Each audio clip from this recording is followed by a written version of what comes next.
I thank the gentlelady for yielding, and I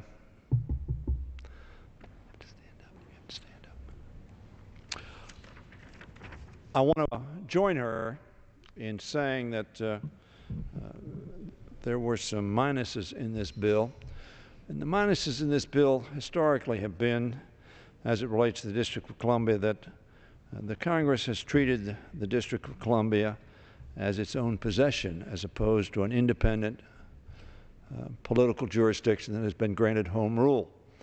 And the Congress ought to honor that home rule. And as we urge democracies around the world, or dictatorships in the world, to honor the views of their people, the Congress of the United States ought to honor the wishes of the people of the District of Columbia. And I always lament when we put in these individual provisions. I also want to say to the gentlelady from the District of Columbia how outstanding a job she does representing this jurisdiction in which we have the capital of our country, the only capital of a free world country whose citizens do not have a representative in their parliament who has the authority and privilege of voting. It's a lamentable fact that Mrs. Norton, speaking to us today, this afternoon, does not have that vote. And all of us ought to recognize that's a blight on our democracy. But I congratulate her on representing the District of Columbia in such an extraordinarily positive fashion, even without the vote. And it would be awesome of what she could do in addition to that with the vote. And I rise as well to make a couple of comments, Mr. Speaker, about the business that is pending before this Congress. We have passed an omnibus appropriation bill. This bill that is on the desk here, 1,207 pages, reported out last night, conference report.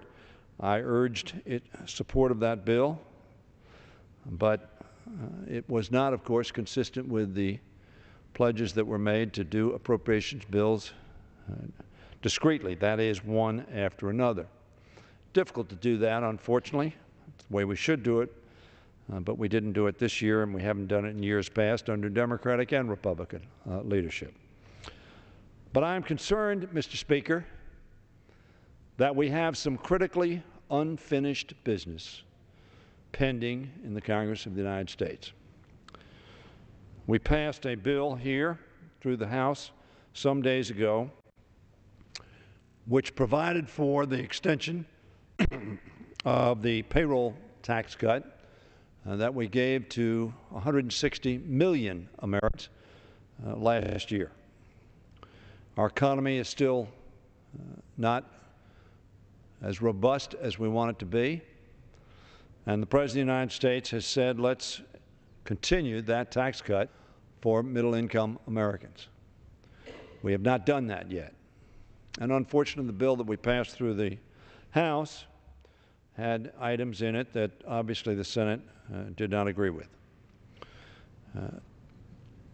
The Majority Leader tried to put that bill on the floor for consideration by the Senate, and the Minority Leader objected to that consideration. So it has not moved. In addition to the middle-class tax cut, we must not leave Washington without providing for an extension of the unemployment insurance. This great nation, this wealthy nation, should not abandon those who cannot find work through no fault of their own. If we do not act, 1 million Americans may go off unemployment insurance and not have money to feed themselves, to assist in feeding their families, pay their housing bills, and continue to afford to look for work. In the month of February, another 2 million will find themselves similarly situated. Lastly, we must pass an extension of the compensation of doctors who are serving Medicare patients. That is critical to do so that we can assure medical treatment for our seniors. There's not a member of Congress who doesn't want to see that happen, or at least none who say they want to see it happen. So I want to join Mrs. Norton as we stand here today, as we are leaving for the weekend. But I also want to call the House's attention to a concern that I have.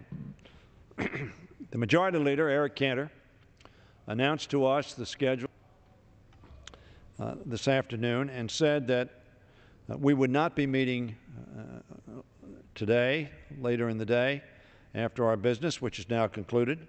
We would not be meeting on Saturday or Sunday, and that we may come back on the 19th, which is Monday. Now, one of the things I was concerned about is that he said on the floor, it is difficult to predict if or when we need to return.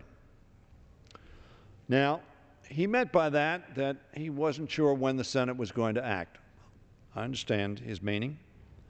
But I will tell you, Mr. Speaker, that I hope the American people will demand that we return, and that they will demand that we act before we adjourn sine die, before we conclude this first session of the Congress.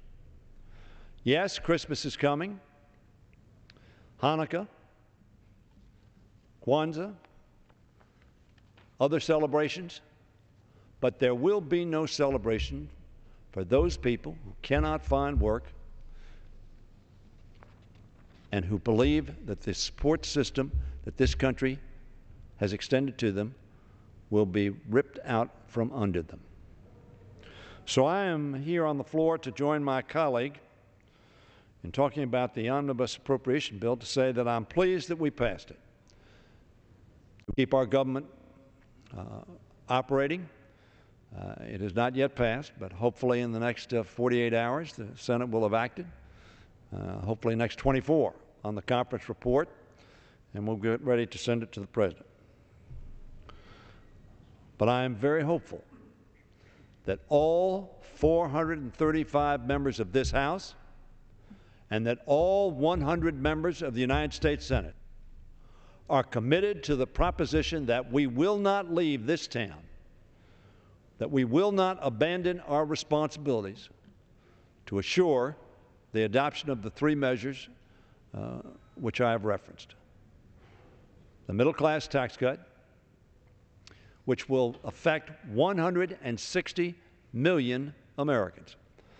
I frankly think we should pay for that with a slight surcharge, not a sacrifice, just an additional contribution by some of the best off in America. Not because of class warfare, but because they want, I'm sure, to help their fellow citizens who need help.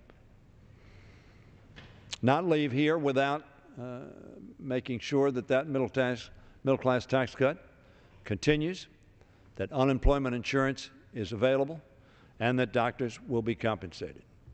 So I thank the gentlelady for yielding for this comment. And in closing, let me say that I wear a yellow ribbon. There's a great song about tie a yellow ribbon round the great oak tree. We wear that yellow ribbon for the troops that have been overseas, defending freedom in harm's way. We wear that yellow ribbon to remind them of how pleased we are that so many of them are coming home. President met his commitment to end our participation in the war in Iraq and bringing our troops home. We welcome them home. We honor them for their service, and we pledge to them our continuing care for their needs resulting from their service. And I thank the gentlelady for yielding this time to call our attention to the important work that is yet to be done in this first session of this Congress. And I yield back.